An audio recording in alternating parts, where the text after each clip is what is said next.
The calmest person in the room is always the most powerful person in the room. Calm is power. When we're calm, we can also really support other people, and it feels like support. It feels like we're supporting someone when we're calm. It's not bravado. It's not false. It means that calm is not performative. It's not a mask. It's real.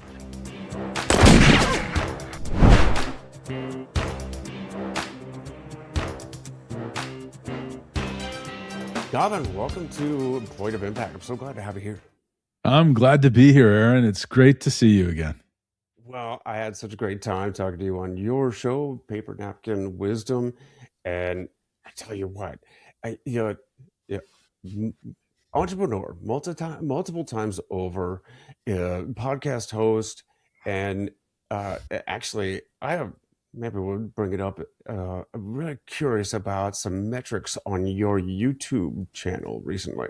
But author, family man. My first question for you, though, is you named one of your kids Ajay? Ajay, yeah. Ajay. Because I'm all for double having plenty of A's in your name, and Ajay Jayaraman. Jayaraman. That's a lot of A's. I got them all. That's like 6 A's. That's yeah, amazing. yeah. I didn't even know you could get that into one person's full name. That's awesome. I love it's top of the the list of top of the A chain. Everybody's your butt dial, but I do appreciate Indian names because it's so phonetically great. Not like the French, where they don't even use half their letters. But my brother-in-law, his name's Manish. Excellent. And that's actually, it's so simple, but it's so impossible to get right and dictate on my phone. Yeah, it's funny. If you have, so I didn't know this because I'm not an Apple phone user, but my brother is. And he said that there is a British Indian setting on your Siri voice, and it gets Indian names better. So it's a very aristocratic British Indian sounding voice, and it actually spells Indian names very well.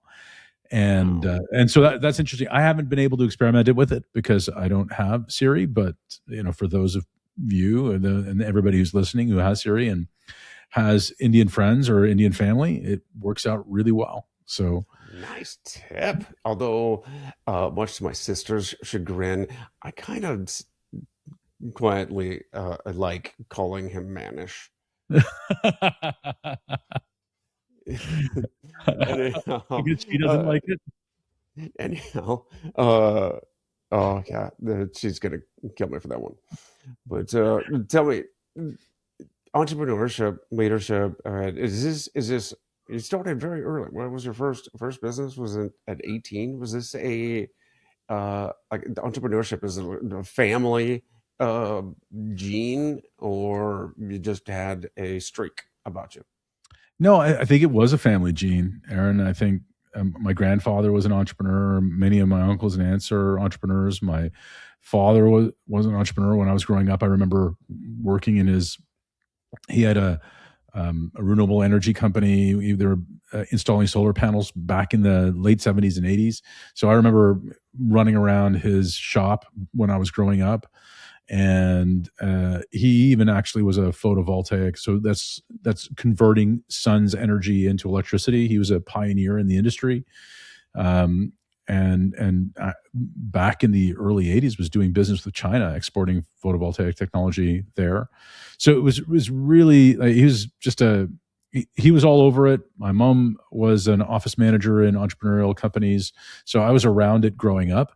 And I remember being very fascinated with the idea of growing a business and starting a business, to the point where even local entrepreneurs who were semi-famous or not famous at all, except for on the business pages, would be some of my heroes that I would almost follow with the same excitement that people would follow sports figures. And it's kind of silly that I would read the report on business with the same level of excitement that I would read the sports pages, but that's where I was at, even at 13 and 14. And I thought, hey, one day I'm going to be in business, and I held on to that all the way through. So my first official company, after doing everything from selling gum or candy as a kid to my friends or whatever else I was doing, any little scheme that I could come up with. But even after that, when my first business was a painting company, I started a student painting company as part of one of those college painter type franchise groups when I was in university.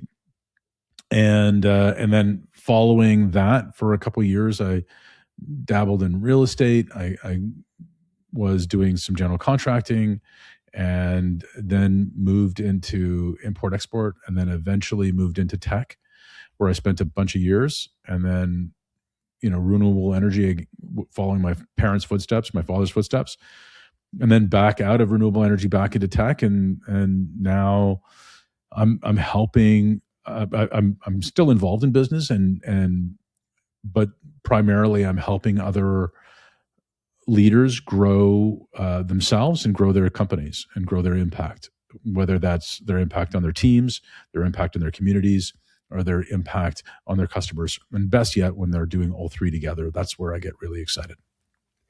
You're in Ottawa, right? Yeah, I'm in Ottawa, Canada. Oh, you know what? I love Canadians. They're just like people from the United States with about 20% less asshole. Well, I have a lot of great American friends, and some old ones and some new ones, Aaron. So, I've been lucky in most of my journeys as an entrepreneur. Most of my business has been in the U.S. I've almost done no local business here, and the my partners, my clients, my colleagues down south have been really great to me. So I have no problems with Americans, but we're lucky. I mean, I picked Canada for the quality of life. The quality of life that we're able to afford to our family here is amazing. It's a great place to live. I call Ottawa, if you've never been, I call Ottawa the biggest small town in the world. It is very much a small town in its field, but it's the national capital. So we've got the amenities that go along with being a capital city. But I can in the wintertime be skiing about 10 or 15 minutes from my house. I can drop there's literally a street where I can go to the end of, and there's a public boat launch. You could drop a boat right into the water there. And believe it or not, here you can navigate all the way behind our parliament buildings. So our parliament buildings are like the White House. So you can navigate right behind the Prime Minister's residence and parliament buildings, right from this waterway. And if I turned the other way, I could boat all the way to Montreal. So it's an incredible part of the world, connected to nature, but also connected to some of the urban stuff. And it's just it's a beautiful town to grow a family. That sounds fantastic. It really is. I grew up in Ohio, and maybe it's that Nordic, I don't know, Viking blood or something, but living in Florida for 14 years still hasn't gotten me any more accustomed to the heat and humidity. I'm a sissy. I don't want to go out there 7-8 months out of the year. Yeah, well, especially right now. This is where it really starts to heat up down there. And I laugh at a lot of my friends who up here who go down to Florida in the summertime. I'm like, well, what are you thinking? It's 110 degrees and sweltering. It's just not. If Floridians aren't heading out outside in this weather, they're running inside or running up north, and it's quite funny.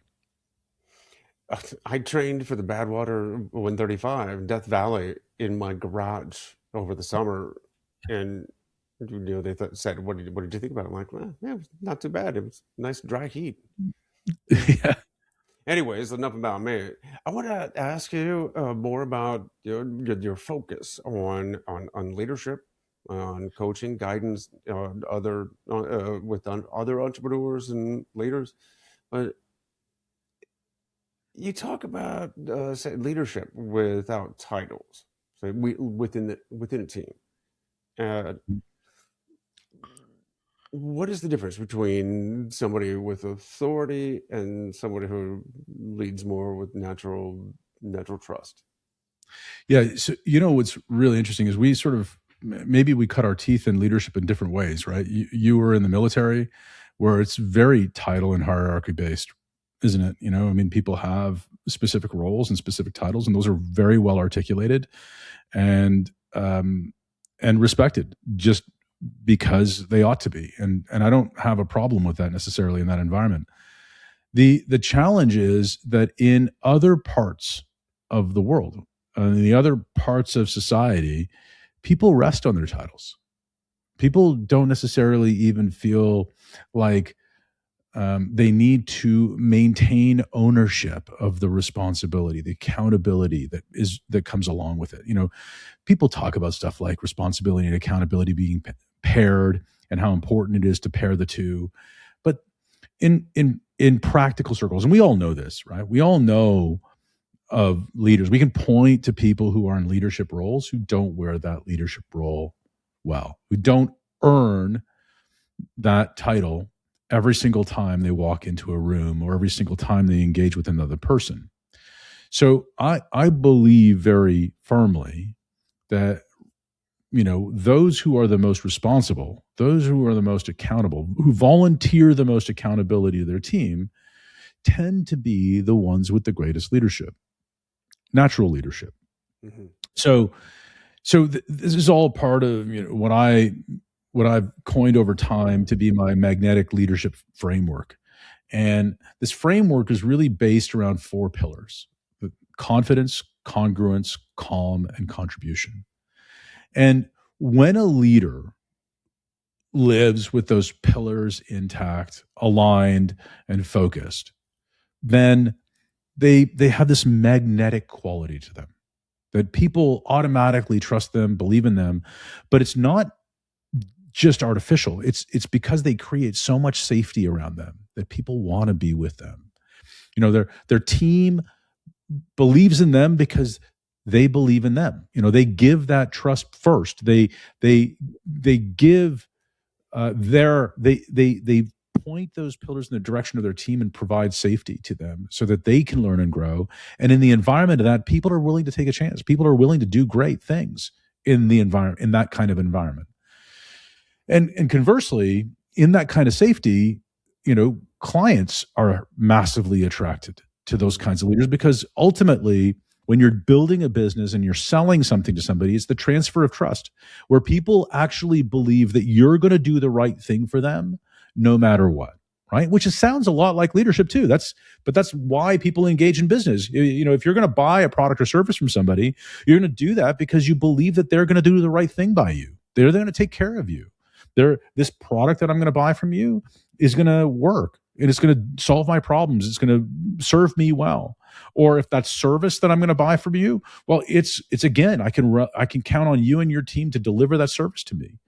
And then finally, this sort of last piece is, and this is very old world capitalism, that I believe that entrepreneurs who take care of their teams and take care of their clients also ought to take care of their communities. Be strong community stewards, leaders of their community. And when they do that, they get rewarded for it. Clients reward them for that. Their team rewards them for that, and the community rewards them for that.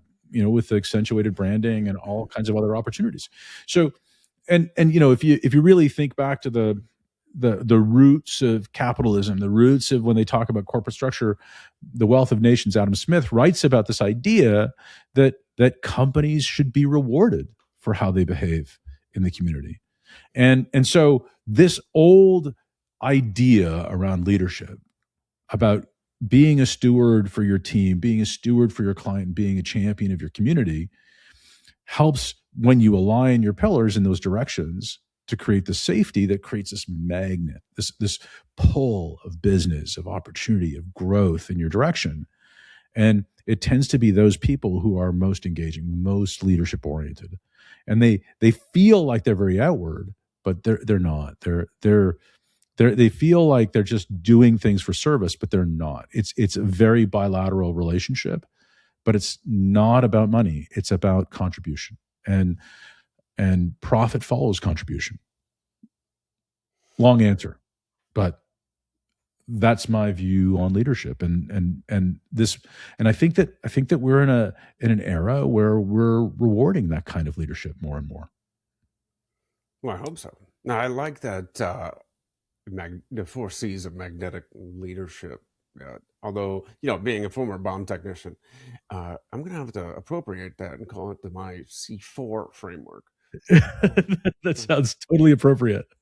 Actually, I have my C4 operating system, which is really just rephrasing Boyd's OODA loop, if you're familiar. Yeah. So call, clarify, shoot, I lost it.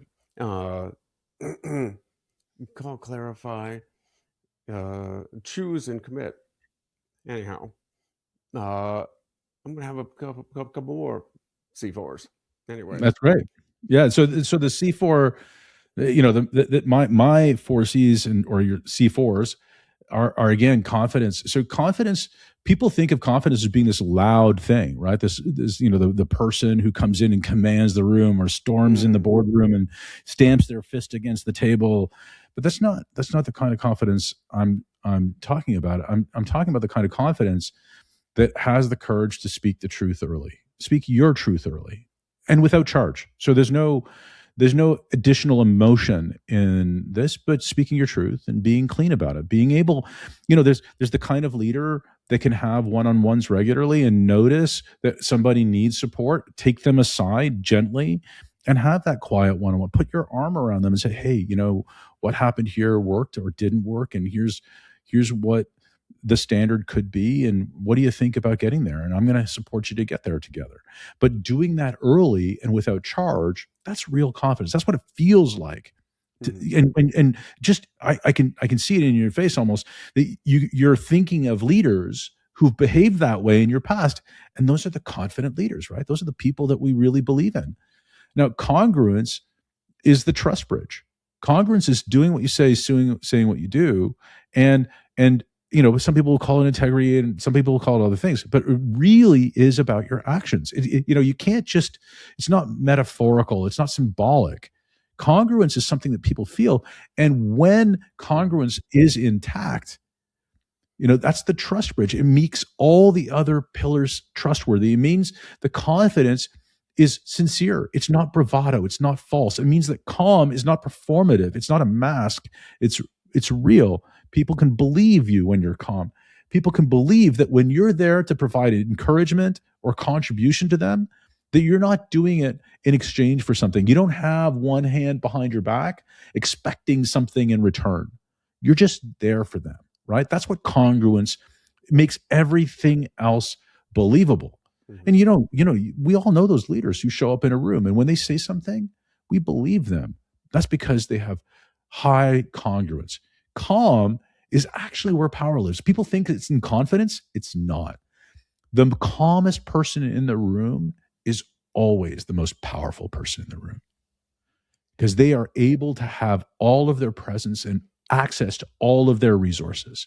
Calm is power. Calm shows up as power, right? Just think about it. It's the old school thing where people are sitting around a boardroom and the quiet, confident leader in the back corner is just listening to everything happen. And at the end, they come in with that key question because they've been observant and calm and present all the way through it. And they can detect exactly, okay, this is the temperature of the room and this is the direction we're moving in. And that comes from calm. That comes from being present, right? And when we're calm, we can also really support other people. And it feels like support. It feels like we're supporting someone when we're calm. Then finally, contribution. Contribution's easy, right? It's encouragement. People feel that.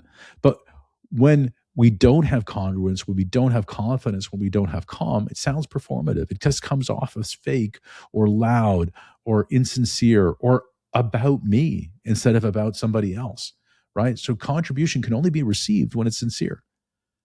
And isn't that interesting? And again, contribution builds profit. So when we have all the pillars together and all those things are working together in alignment, then we can actually be magnetic. Then we are a leader. And we don't need a title for that. And we've all been in those rooms when somebody walks in and they just command their presence, everyone's presence immediately. That's leadership. I've certainly met my fair share of some incredible leaders that you've described to a T in the military, and it has nothing to do with the rank on their shoulder boards.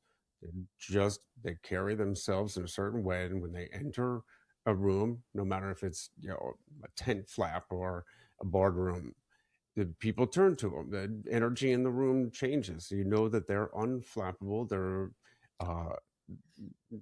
unshakable. They're able to bring value to any situation. So yeah, you're absolutely right. They cover those 4 C's, and they just exude it without having to dictate or force their authority. It just is who they are. So you talk about this idea that pressure reveals identity. Now, how does somebody build an identity that stands up under the pressure? Yeah, that's a great question. It's practice. So there's an activation framework that lies underneath the pillars, right? And this activation framework is focus, align, act. And now came up with this idea of focus, align, act 14 years ago.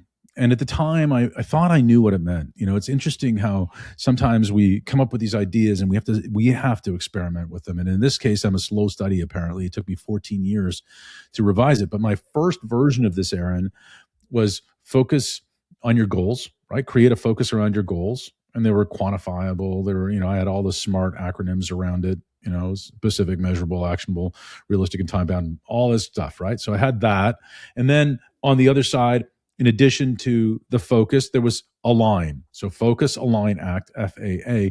Align was align your team to your goals. Repeat them often. Make sure that people can complete your sentences and finish your ideas. They should be able to repeat what you're saying verbatim, and that's alignment. And then act. Measure how they're doing, put it on a scoreboard, make it visible, make everybody, create this volunteered accountability framework. So, it sounds sort of good, but focus, align, act over years, as I've moved it to, and you really brought up a really great word around identity, right? Pressure reveals identity. It didn't go far enough. The activation framework was superficial, but it wasn't inside. It didn't work inside pressure. It didn't work inside identity. So where did it go? Well, I changed it over the years as I understood it more deeply. I had the words right, but the meaning's wrong. Focus is focus on what you want. And I don't mean focus on your goals. I mean, can you put yourself in the middle of a 3D movie where you're in your own body experiencing what you want around you? Do you know what it feels like? Do you know what it smells like? Do you know what you hear, what you smell, what you taste, what you touch? What is that? What is it like in that future version, in that future vision? What is it like to live there? What does the grass feel like under your feet? Can you picture it with that kind of clarity that you're actually in it? 3D movie. Then, after you can focus on what you want with that level of clarity, you bring yourself back to yourself, right? So present body, present moment awareness starts with the uncomfortable task of looking yourself in the mirror every single day and saying, I love you just the way you are. I believe in you and what you're doing. And you might want to add other affirmations to that too, other things that are important to you in our season. But being able to bring yourself into the present body and giving yourself the appreciation for this incredible mountain that you've climbed already, that you're standing on. We're so good at looking at the next thing and the next mountain and the next goal and the next thing.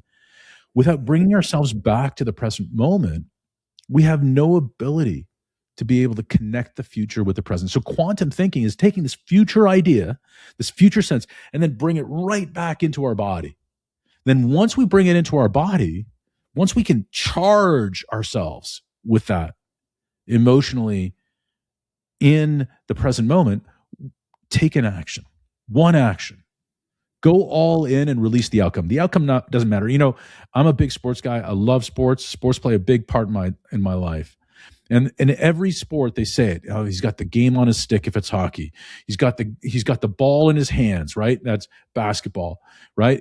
This is the walk-off home run. This is a walk-off moment, right? And they all talk about the last swing, the last putt, the last whatever.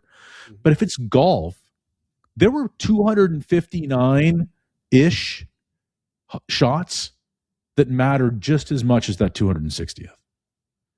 Right? There's a whole bunch of other shots that matter too. So just take this next one with all of your heart and release the outcome.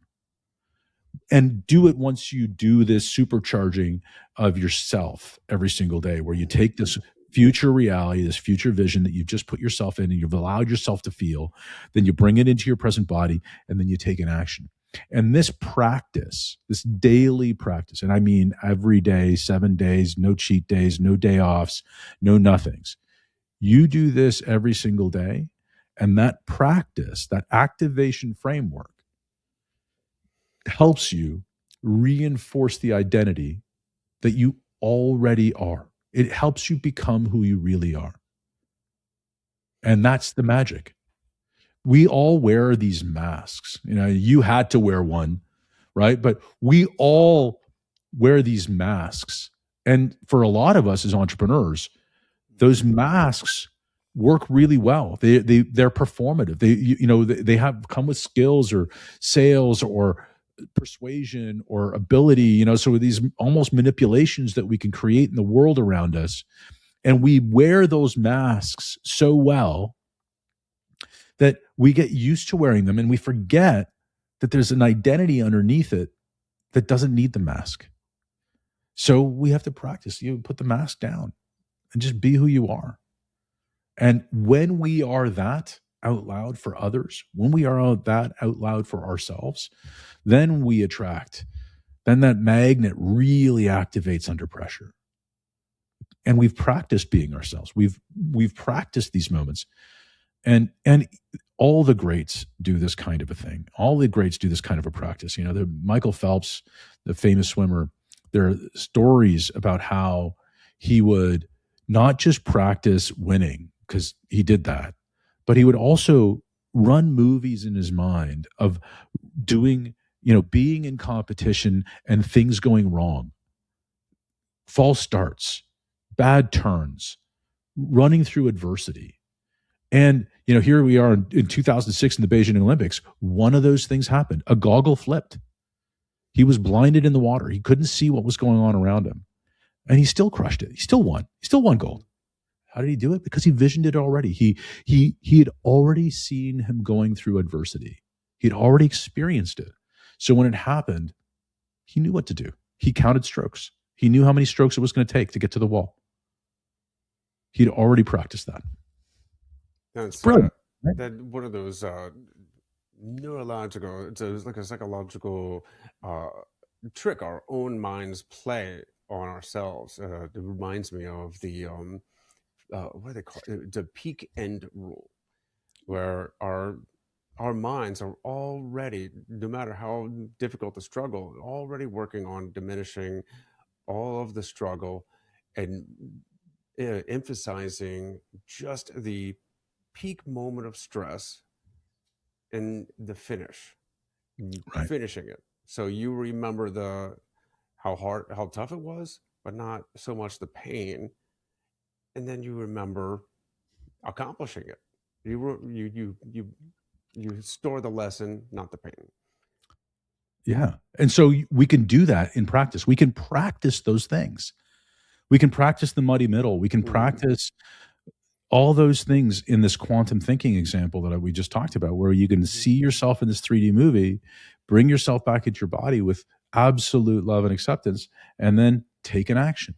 And by doing that, we are actually telling our minds, telling our bodies, telling all, our nervous system that we've been there before. We know what to do. We know who to be in that environment. And it's just in this meat suit. We already know that. We already know the signature. Well, there's a story of it was a Vietnam POW. Over 700 days in captivity, and all he thought about every single day was playing golf. Right. And then he gets home, and his first round of golf, he shot one of his best rounds ever. And they said, how did you do that when you've been locked up in the Hanoi Hilton for over 2 years? He said, I was playing every single day. Right. Right. And so there are many examples of this where we get to do the practice rendition, the activation framework of focus, align, act. And what we do is we distance ourselves from those examples. We say, oh, well, that person's extraordinary. They're exactly like us. There's nothing different. We can do those kinds of things ourselves, right?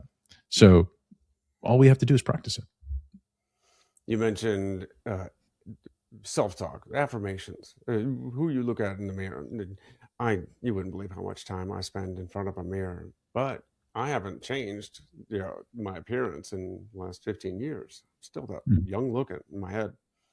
But it's one of my favorite things to share on social media are my morning affirmations, which are about 75% motivational and 25% just pure silly humor. But yeah, one of my favorites is I can picture myself doing the wink and the gun to myself and saying, "Hey, good looking, don't you ever die." Yeah. It's the motivational factor there. Even if we recognize it for just pep talk, it still works. Was it you that told the story? I think it was maybe a parable of a student that the teacher called to the front of the and said, "You're a very, very strong, muscled, all that. Hold your hand out in front of you." I want to think that was maybe in one of the videos. Yeah, no, it sounds similar to one of the stories I've told. Yeah. Right. So it's amazing how we can thoughts can become things, and what we have in front of us all the time is we can think about creating an action. We can think about waiting for the evidence. We can think about waiting for the outcome. We can think about the moment that comes at the end, or we can think about the thought that creates the moment at the end. And so the parable that you're talking about is really about having somebody who's a student come to the front of the room and have them imagine carrying this very heavy weight, and their hand goes down. It's like, what happened? Your mind made your hands go down as if you were carrying a heavy weight. The same thing you can do, and hypnosis is about this, right? You'll say, okay, put your hand out, and I'm going to put a book in your hand, and your hand goes down. I'm going to tie 40 helium balloons to your hand, and your hand goes up. And that suggestion, that idea that the suggestion is the thing that makes your body move, is kind of interesting because it's external, right? Somebody is making me do this. Who's the somebody? You're doing it, right? We are the ones who's making our hand go up and down. Sure, somebody's saying go up and down, but you don't have to do it. But you're doing it, right? And that idea that a suggestion can be made and our body does something is really powerful, right? Mm-hmm. So why don't we make the suggestion? And even if we know that we're just suggesting it, even if we know that we're doing it, does it change anything really? It doesn't matter. It's all fake anyway. So might as well tell ourselves good stuff. Might as well tell ourselves stuff that's going to be useful to us, that's going to be practice for what we want to become, that's focused that's aligned with where we want to go and who we want to be. And yeah, it can be dress up, but what's wrong with that? It is incredible how powerful what we believe affects us even physically. It reminds me of that study done with the hotel housekeeping staff, where they told one group that there was a control group they just studied, and then they told the other group that all of their daily activities were the folding, making beds, doing the laundry, vacuuming, walking up and down the stairs was all very healthy for them. It was really good for their health. And over the set period of the study, the study group actually lost weight overall, just by believing that what they were doing was good for them. That's right. So there's this big thing, right? Belief before evidence. People, we and I think this might be one of the big leadership unlocks for a lot of people, is that a lot of people are waiting for proof before they believe in it. But they're just waiting. They're not taking any action. But if you believe and act, the evidence will come. So belief comes before evidence. And this is tied into focus, align, act, in the structure, right? You have to focus on what you want. You have to align with what you have to bring that energy into yourself, and then you have to act. So absolutely true. What you say is absolutely true. It's flipping that whole seeing is believing into I'll believe it or I see it when I believe it. Right. You talk a lot about talk very practically about this psychological safety. So how does somebody create safety inside a team, family? Where are the practical practices of creating the psychological safety? It's a great question. It starts off with a desire. First of all, it starts off with this, focus on align, act. You have to come in very present, right? So being present is very important. It also goes right into the pillars. So confidence, congruence, calm, and contribution play a strong role. But I want to back up a little bit first, because one of the things that's required from a leader in order to create psychological safety is to go first, right? And go first is really being vulnerable. Like, the first thing that you need to bring to that scenario is vulnerability. And the moment that a leader is willing to be truly vulnerable, and even to say something as basic as, hey, I know that we've really not created a really great, safe environment so far, and that's really on me. And I don't know how to do it exactly. So I'm going to need your help. Can you help me create a safer environment for all of you? I want to hear what I've been doing that has contributed to you not feeling safe in this space. Mm-hmm. And then really just hear it. You don't have to agree with everything, but acknowledge it. Acknowledge what you hear. So acknowledging just sounds like something simple, like saying, okay, I hear you say that I replaced all the yellow lights with white lights, and that made you feel unsafe. Is that what you said? Right. No, it's not exactly what I said. I said that you didn't ask me if you could change the lights, and you just changed the lights. Oh, okay. So I hear you said that I didn't ask you what you thought the lighting should be like in this space. I changed it without your feedback, and that made you feel unsafe. Mm-hmm. Yeah. Okay. Thanks for letting me know. That's it. You don't have to say, I agree with you. I'm going to change the lights back, but you've heard them. You've acknowledged them. So acknowledging the conversation around your vulnerability is a really vital first step. A lot of people as leaders actually look at trust and vulnerability as something they want from their teams, but they're not willing to give it to their teams. And we have to give it first. That's the way it goes in leadership. You go first every time. It's not a passive act, it's an active act. And all of those things, leadership is a verb, right? It's something that we do. It's something that we're constantly doing. You just don't have the title. You have to do it. You have to do the things that go along with it. And then it's really being present, vulnerable, and trusting. You have to trust your team. You said this phrase, culture is created by what we tolerate.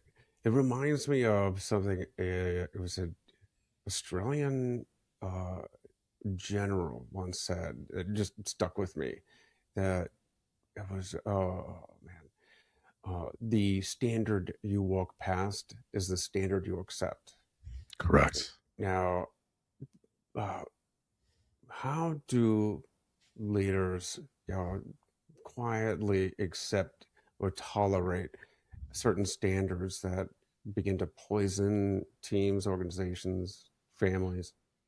Well, it's a really great question. And, one of the things that I will say is that when your confidence pillar is leaky, you no longer have the confidence to provide feedback one on one, cleanly and plainly. And cleanly, I mean, again, without charge. So, not screaming at somebody, not getting angry about it, but reminding them of what the standard ought to be and supporting their ability to get there. Cleanly, plainly, and without charge. Speaking your truth early without charge is the leading indicator that your confidence pillar is intact. So if our confidence pillar is not intact, we walk past those things that we would otherwise stop, notice, and explain the value of and the importance of. And we all have had those experiences with a team member who is a terrorist on the team. Maybe they're a really high performer. In fact, the worst kinds of these people are really high performers on the metrics of it all. They're a really great salesperson. They're closing a bunch of deals. They're meeting a lot of money, but they create a lot of turmoil in the team. They behave badly. They abuse their coworkers. Maybe they don't finish their paperwork.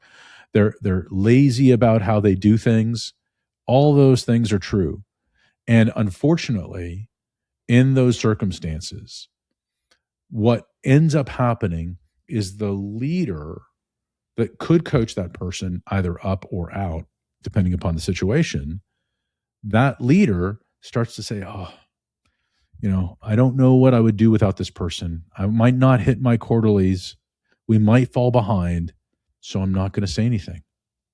Right? So they swallow things. Again, it's a leaky confidence pillar that allows you to walk past the standard, to tolerate something that is out of alignment.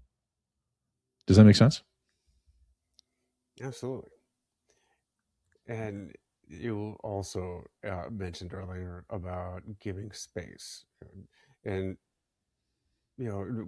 that calm to be able to give, to listen and not just wait for your opportunity to speak.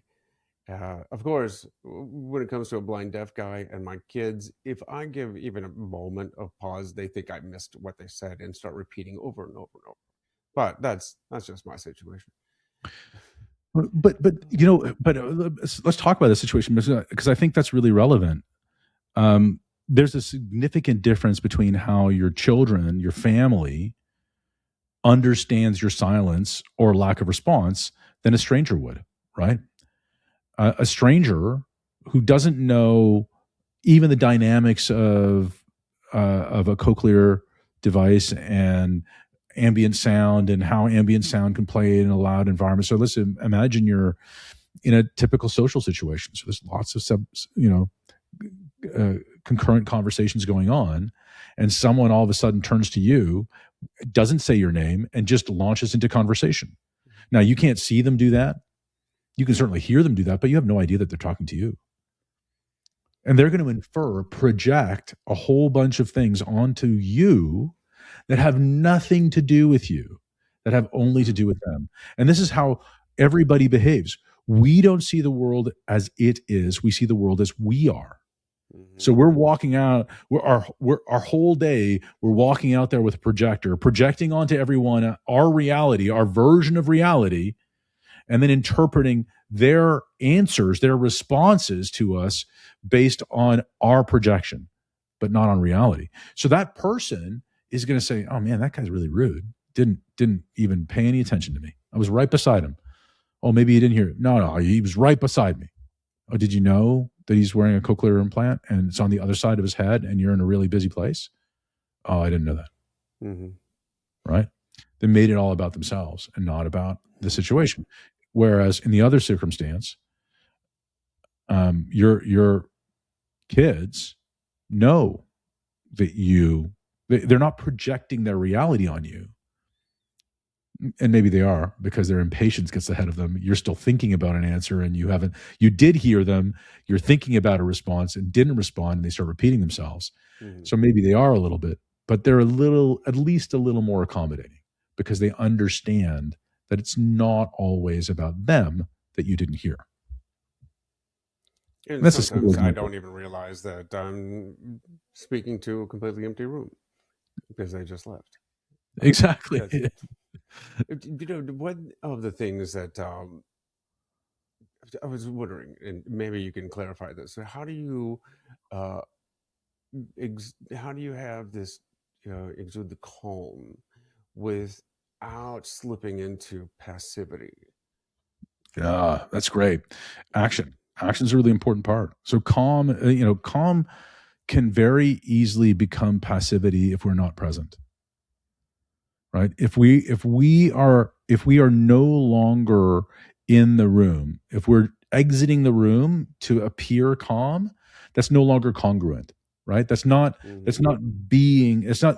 trustworthy. It's fake calm. It's not even calm, right? It's absence. So calm, when coupled with attention, coupled with presence, is real calm. It's actually being there. It's creating safety. It's creating support for people. So let's talk about how each of the pillars is interpreted by other people, right? So let's start with calm, since we're there. Calm is interpreted by others as support. So you can't be passive and be supportive. Support is an active thing, right? Supporting somebody is an active task. So being supportive means, understanding where they are, maybe coaching questions, maybe being curious, maybe being interested, maybe, again, sort of affirming or repeating what they're saying so that you can acknowledge what their words are along the way. Being calm doesn't mean being absent. It means being supportive. Let's go to congruence. Congruence shows up as accountability, but a willingness to go first in accountability, volunteer accountability. So what is volunteered accountability? Well, I have a general belief that you can't hold anybody accountable. People are either accountable or they're not. You can treat them as accountable and see what happens, right? And accountable people will be accountable. People who lack accountability, who it doesn't matter to them, they're not congruent, they won't show up as accountable. So when you want to be congruent, do what you say what you do, show up as accountable, volunteer accountability to the group, saying, hey, everybody, I believe that we should always be on time. And on time means being 5 minutes early. So if I'm not 5 minutes early, call me on it. I'm okay with that. I'd love your help to just raise my level of awareness so that I'm going to be 5 minutes early. Volunteer accountability to the group, right? And then be accountable for it. When somebody says it, don't come up with no excuses, no assuming, blaming, complaining, or defending. Just own it. Yes, I was late. Doesn't matter why you were late.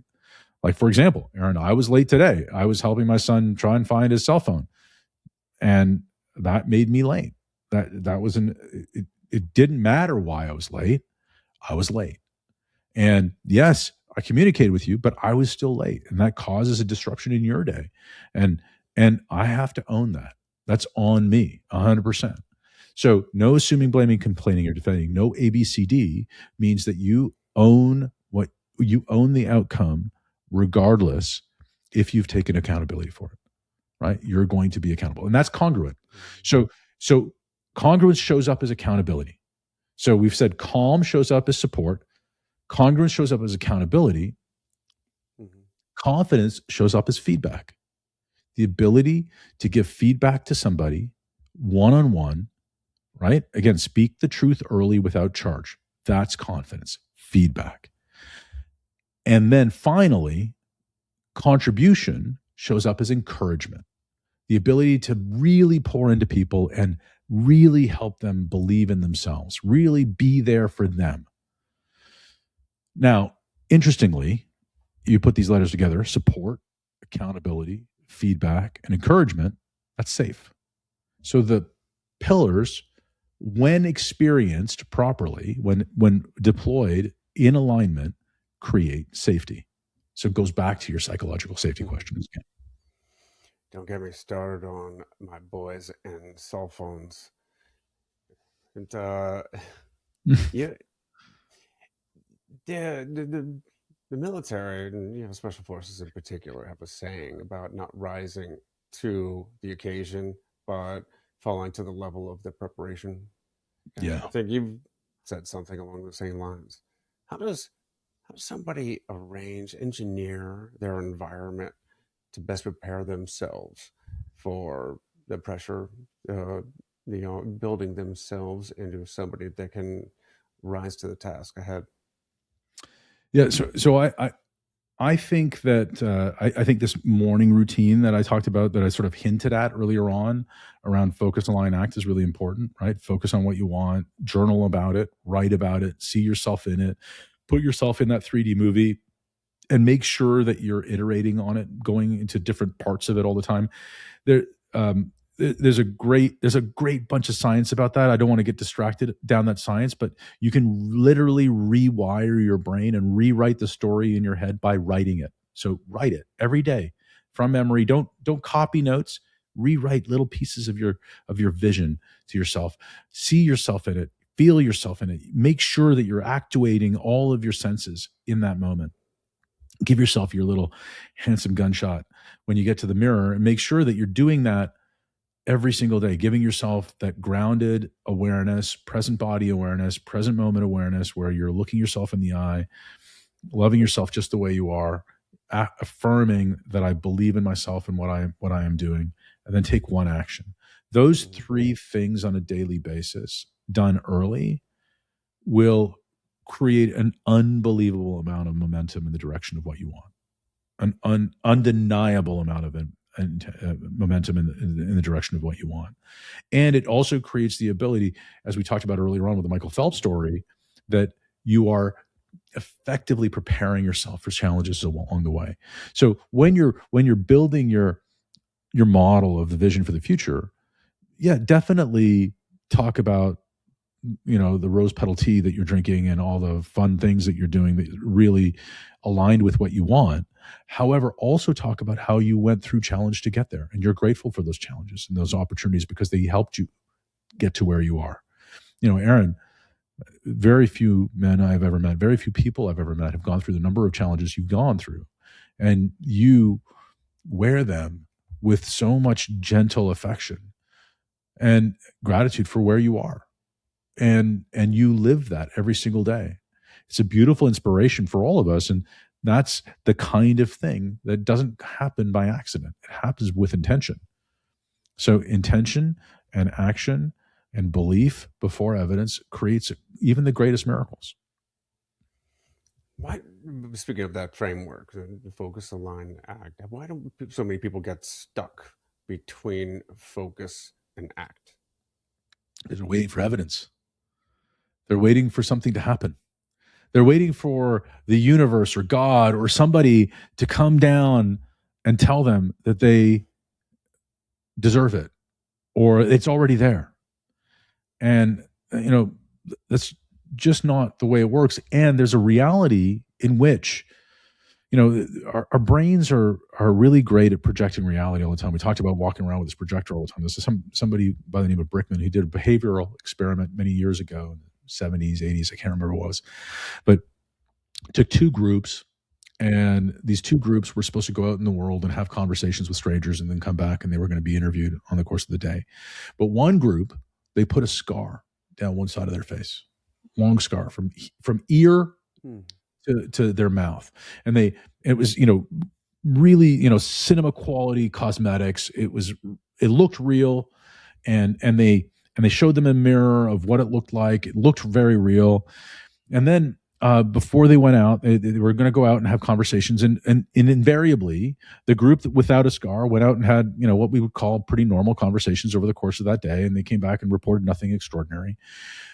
The group with the scar on their face, however, they went out and had, negative experiences. They felt, that most of the people that they spoke with were judging them and were critical of them, didn't really look at them, didn't really talk to them, sort of talked past them a lot, ignored their presence. And that by itself would be an interesting experiment, right? Do people treat people differently based on things like that? But that's not the end of the experiment. See, before the group with the scar went out, they applied a moisturizer to the scar, saying, we're going to moisturize the scar so that it doesn't look fake when you're out there. So it doesn't dry up. The makeup doesn't dry up. What they didn't know was that moisturizer erased the scar. So the people who thought they had a scar on their face had nothing on their face. So they walked out thinking they had a scar and then feeling judged, even though there was nothing wrong with them. There was nothing on their face. Their face looked like it did every other day of the week. So we project our version of reality on everyone. So if we're having a crappy day, if we've decided that today is going to be crappy because that's my projection for the day, everything I'm doing is projecting that onto reality. Right? Every single thing that isn't going exactly according to plan is because I'm having a bad day. But the very same day, if I've decided I'm going to make it a great day. And this is something I say at the end of every podcast, just about every conversation. I say it to my kids when I drop them off at school, make it a great day. Don't have a day. Don't wait for it to happen. Make it a great day. Make this day great. And that's just changing the projection, right? Turns the projector on, making it a great day. That's an action that it's on me to make today great. So what am I going to do to make it great? Well, right now I get to talk to my new friend Aaron and have a wonderful conversation, right? So that's one of the ways that I'm going to make my day great. Did you say you're going to get a tattoo? No. Fantastic. That's a great place to start wrapping up. But maybe it's because I've never seen the scars on my face, but I always forget. And anyways, when speaking of waiting for Can I say one sec? Can I say one thing about that? Yeah. Because you forget, everybody else around you forgets. Like, if I intellectualize it for a second and a half, I know that your eyes are glass because you told me they were, right? I know that you're conscious about making sure that they're pointing at your camera because you told me that that's something that you need to do, right? But if I'm just sitting here lost in conversation with you, Aaron, I'm not thinking about anything. I don't even see those things. I don't see any of those things that other people might say are different about you. So I think it's an amazing thing. You are actually living this, where your projector doesn't project any of these things. You have this image of yourself in your head 15 years ago, and that's the picture you still see of yourself when you imagine yourself in front of the mirror, and everybody else sees that too, because that's what you're projecting on everybody. I will tell you, though, that was not automatic. I took hard work. I was self-conscious about everything, the transition from me pre-explosion to me post-explosion. I tell you what, when you talk about people waiting for a sign, waiting for evidence, frankly, I could use fewer signs from God. Just saying. Just saying, yeah. Just a few less would be great. I got the message. Yeah. And don't play with bombs. Got it. Done. Good. less dramatic signs, I think, than taking explosions. Yeah, you would have taken a tap on the shoulder any day, I'm sure. Right. Anyhow, it's a great place to wrap up. Let's get into the final segment, the countdown to impact. This is a 3, 2, 1. 3 books, 2 quotes, and 1 person who have all made an impact in your life. Oh man, only 3, huh? Okay, I love reading. I really, really love reading so very much. My number 1 book has to be Think and Grow Rich by Napoleon Hill. It has to be. I read it several times per year, every year. I'm a gigantic Napoleon Hill nerd. So when one of my best friends called me a modern day Napoleon Hill, it just about made me pee my pants with excitement. I was very happy to hear that. So I really like that. Good to Great, Jim Collins, is a great book. And I'm gonna turn left a little bit, and I'm gonna say I grew up loving to read Shakespeare and sonnets and the plays, and I think the classics are amazing, and I think all of the classics, and I know that Odyssey is going to come out this summer and hopefully renew some interest in Homer's original, and that would be great. I think reading those kinds of classics, reading Leo Tolstoy and Shakespeare and some of the great thinkers through the centuries is well worth it. So I'm going to put just all the greats in a 3rd book. If there was a great thoughts book that I could create, that would be filled with all of those types of writings. Well, I love those classics too. Unfortunately, this is just a personal problem, but unfortunately, because of the audio input and the recordings, like the classics were recorded many years ago on lower quality microphones or platforms, whatever. I can't understand half of them. It's so disappointing. Anyhow, Oh no! uh, All right. I'm Well, glad I read, like you mentioned, Shakespeare, uh, the Iliad and the Odyssey, all of those, way back when I could still look at a book and yeah, put their own voices, use my own imagination for the voices. that's amazing. So go ahead. Pardon me? No, wait. 3 books, 2 quotes, 1 person. Okay, so 2. Yeah, sorry. So 2. 2 quotes. How about Maya Angelou? What something like do the best as you can until you know better, and when you know better, do better. Right? I think that's a very loving way of thinking about growth. That we're all just doing the best we can. And then maybe Rumi, we're all just walking each other home. Love it. And one person. Dad. My dad is probably the most principled person I've ever met, and I'm lucky. And I'm going to get emotional just even thinking about it. I'm lucky to have him as a father. He's been supportive and demanding and loving and complicated and all of those things my entire life, and I'm really grateful that I had him as a father, and I have him as a father. He's a wonderful man, and I'm a great role model. So, Dad and Mom, of course, too, because it took both of them. But I'll give Dad the shout out today. Awesome. He didn't tell you had to join one of the 3 occupations that are doctor, lawyer, engineer.